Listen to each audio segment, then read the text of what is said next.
Alhamdulillah wassalatu wassalam ala Rasulillah wa ala alihi wa sahbihi wa man tabi'ahum bi ihsanin ila yaumil amma ba'd.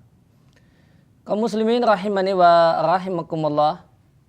Dalam kesempatan kali ini kita akan bacakan penjelasan dan fatwa Syekh Abdul Aziz Ibnu Baz rahimallahu taala berkaitan dengan mengadani dan mengiqomai bayi yang baru saja lahir. Syekh Abdul Aziz Ibnu Baz rahimallahu taala berkaitan dengan masalah ini beliau mengatakan terdapat dalam Sunan Tirmidzi satu hadis yang dinilai sahih oleh sebagian ulama dan dipraktekkan dan diamalkan oleh sejumlah ulama, yaitu berkaitan dengan mengadani bayi di telinganya yang kanan. Adapun iqamah, maka dalil tentang masalah ini terdapat dalam hadis yang lemah. Artinya beliau mengisyaratkan kalau iqamah tidak bisa diamalkan. Dan mengadani bayi ini diamalkan dan dipraktekkan oleh sejumlah ulama salaf semisal Umar ibn Abdul Aziz. Maka dari fatwa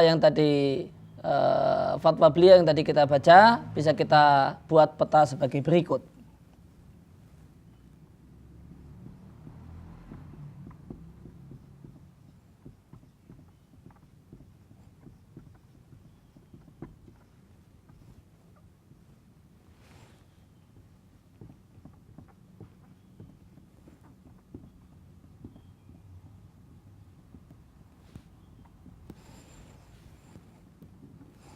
Untuk permasalahan iqamah, maka beliau sampaikan bahasanya iqamah untuk bayi tidak bisa, beliau isyaratkan itu tidak bisa diamalkan karena alasannya adalah hadisnya adalah hadis yang lemah.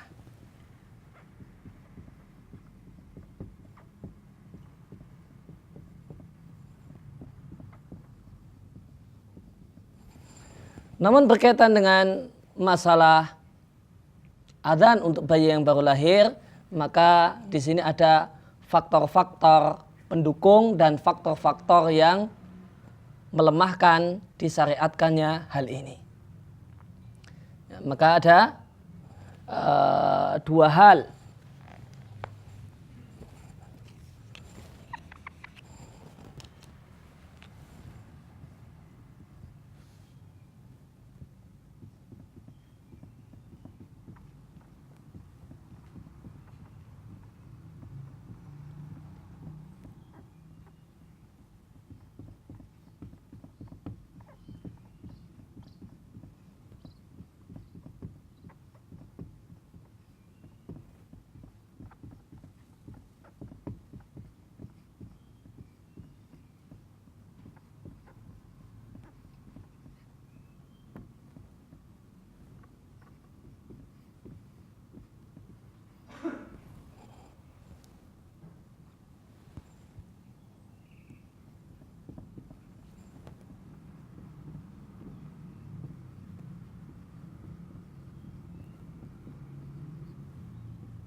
Tadi di fatwa yang telah kita bacakan, beliau sampaikan ada dua faktor penguat untuk mengerjakan dan mengamalkan adzan bayi.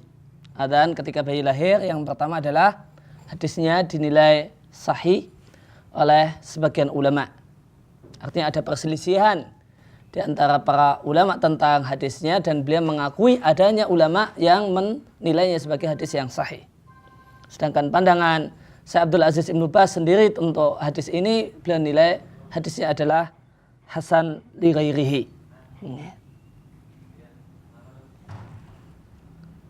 Sebagaimana nanti akan kita bacakan fatwa beliau yang kedua.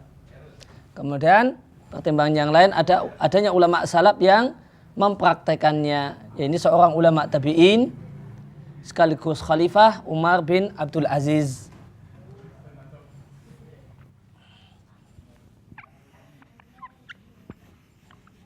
Dan penjelasan lebih detail ada di fatwa beliau yang kedua, yakni terdapat dalam fatwa Nurun ala Darb. Beliau sampaikan tentang masalah adzan bayi ketika lahir, hadza masru'un. Adzan untuk bayi ketika lahir ini masru', satu hal yang dituntunkan, yang dianjurkan inda jam'in min ahlil ilm, menurut sejumlah ulama. Dan terdapat dalam masalah ini beberapa hadis yang sanadnya dibicarakan. Fa idza fa'alahul mu'minu hasanun. Maka jika ada seorang muslim yang melakukannya, mengadzani anak yang baru saja lahir, maka itu satu hal yang baik karena ini adalah satu hal yang hukumnya anjuran. Mimbabi tatawu'at, amal tatawu'. Sekalipun kita yakini hadisnya kuat, itu tidak akan sampai derajat dosa jika tidak mengerjakannya. Wal hadis dan hadis yang membicarakan tentang adzan bayi, itu di sanadnya terdapat seorang perawi bernama Asim bin Ubaidillah bin Asim bin Umar ibn Khattab. Maka rawi yang bermasalah ini statusnya cicitnya Umar bin Khattab. Asim bin Ubaidillah bin Asim bin Umar ibn al-Khattab. Wa fihi dha'fun, ada kelemahan ringan pada dirinya. Walahu syawahid. Namun hadis ini punya penguat menurut beliau. Sehingga hadis yang dhaif, yang punya kelemahan, ada penguatnya. Namanya dalam ilmu hadis disebut hasan li ghairihi. Namun kemudian beliau sampaikan hal-hal yang melemahkan hal ini.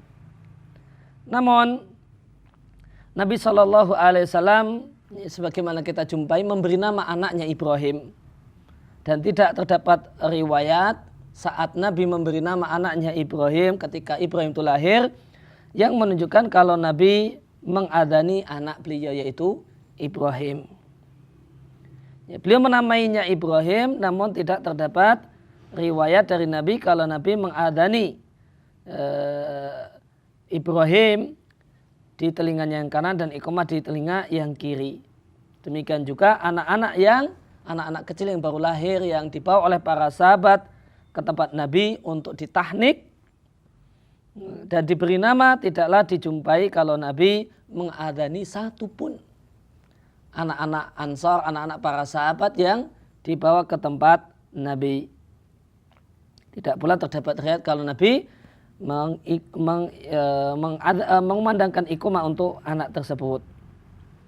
Sehingga kesimpulannya, lakin idza fa'ala dzalikal mu'minu lil ahadis, akan tapi jika ada seorang muslim yang melakukannya karena sejumlah hadis yang telah kami sebutkan, fala ba'sa, hukumnya tidak mengapa. Li'annahu yashuddu ba'duha ba'dhan, karena riwayatnya sebagiannya menguatkan sebagian yang lain. Berarti statusnya hasan li ghairihi.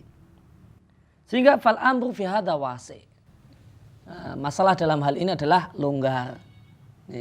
Longgar, tidak perlu orang ribut dalam masalah ini. Hendaknya orang longgar dan berlapang dada dalam masalah ini. Jika kita meyakini itu disyariatkan, kemudian ada yang tidak mengerjakan, maka paling benar kita katakan dia meninggalkan perkara yang mustahab. Dan itu tidak perlu dipermasalahkan. Dan jika kita mengambil pandangan bahasa ini satu hal yang tidak dituntunkan karena hadisnya lemah, maka kita hendaknya memaklumi yang mengamalkannya. In fa'alahu hasanun, jika dikerjakan satu hal yang baik. Lima ja'a fil ahadis, karena terdapat sejumlah hadis allati yashuddu ba'duha ba'dha, yang sebagian yang menguatkan sebagian yang lain. Wa in tarakahu fala ba'sa, namun jika ditinggalkan tidak mengapa. Demikian penjelasan lebih detail dari Syekh Abdul Aziz Ibnu Baz rahimallahu taala dalam masalah ini. Maka tadi yang baru saja kita baca, beliau membawakan sejumlah alasan yang melemahkan permasalahan ini.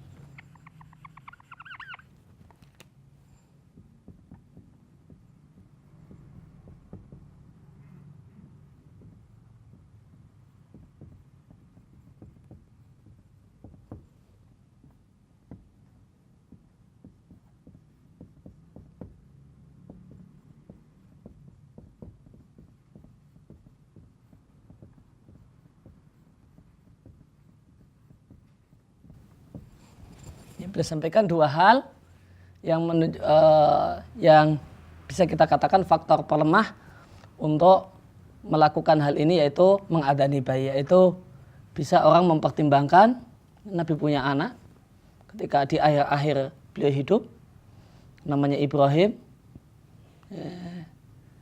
Pada saat Ibrahim lahir, ketika itu Ibrahim lahir di malam hari dan Nabi kasih nama ketika itu juga. Dan di situ tidak disebutkan kalau Nabi mengadaninya. Maka orang boleh bisa jadi beralasan seandainya itu dituntunkan, disyariatkan, ya, tentu Nabi mengadani telinga Ibrahim ketika itu. Demikian juga kita di hadis-hadis tentang masalah anak, kita jumpai banyak sahabat yang begitu anaknya lahir langsung dibawa ke tempat Nabi, minta untuk tabrik, minta supaya Nabi mendoakan keberkahan dan mentahniknya. Namun kita jumpai riwayat yang menunjukkan ketika itu Nabi juga mengadaninya atau memerintahkan kepada sang ayah yang membawa anaknya untuk mengadaninya. Seandainya itu dituntunkan, kenapa? Mestinya Nabi telah memerintahkan untuk mengadani bayi-bayi tersebut. Ya, jadi karena dua pertimbangan ini bisa kita katakan, wah, ini pertimbangan penguat pendapat yang mengatakan tidak perlu mengadani bayi. Namun kesimpulannya, ya, tadi telah ini paparan tentang faktor penguat dan faktor pelemah. Adapun kesimpulannya tadi telah beliau sampaikan, al-amru fi hadza wasi'. Perkara status hukum masalah ini longgar, jangan dibuat repot, jangan dibuat sulit. Namun longgar saja. Artinya ini adalah perkara yang kita patut untuk bertoleransi.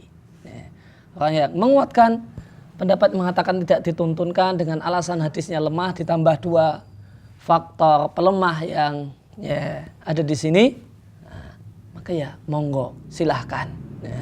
Namun yang menilai bahasanya itu adalah dituntunkan, disyariatkan, menimbang adanya ulama tabi'in yang mengamalkannya, itu Umar bin Abdul Aziz, kemudian banyak ulama yang menilainya sebagai hadisnya adalah hadis yang kuat bahkan sahih. Di antaranya adalah Syekh Abdul Aziz Ibnu Baz sendiri memilih hadisnya adalah hasan li ghairihi, ya, artinya boleh dipakai sebagai hujah dan dalil, maka juga silahkan. Ya, maka hendaknya kita berlatih untuk berlapang dada dalam masalah-masalah semisal ini.